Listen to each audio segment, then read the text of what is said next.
অসংখ্য ঘটনাবলীর ক্ষুদ্র চিত্র মাত্র।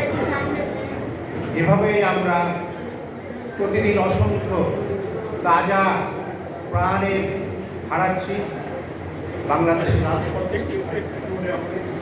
এরকমই এক মর্মান্তিক সড়ক দুর্ঘটনায় আজ থেকে 31 বছর আগে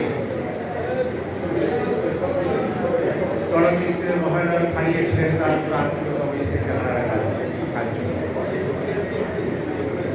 আজ 31তম প্রতিষ্ঠাবার্ষিকীতে অভ্যাগত অতিথিবৃন্দ এখানে আছেন। আমরা তাদের কাছ থেকে মূল্যবান বক্তব্য শুনব, বাংলাদেশকে কীভাবে সড়কের মরক থেকে রক্ষা করা যায়, নতুন বাংলাদেশ বিনির্মাণে আমরা কী পরিকল্পনা করতে পারি। আমি এই শুভ করে আমি সব প্রস্তাব খাবো।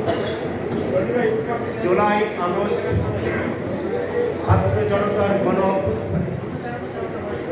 আমরা হারিয়েছি হাজারো তাদের প্রাণ। তাদের আত্মার মাগফিরাত কামনা করছি।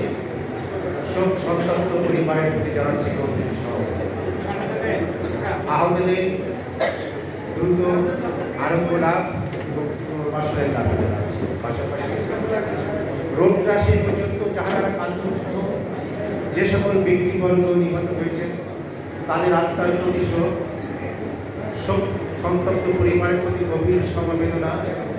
আহতদের সুচিকিৎসা, দ্রুত আরোগ্য লাভ এবং সঠিক পুনর্বাসনের দাবি জানাচ্ছি।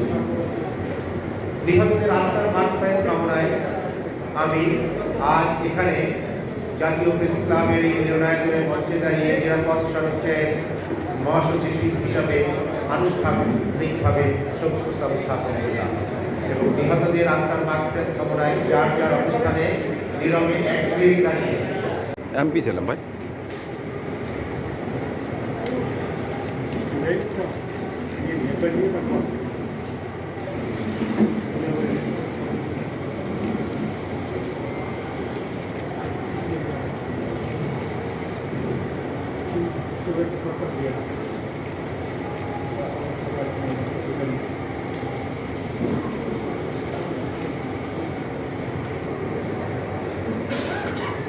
সবাই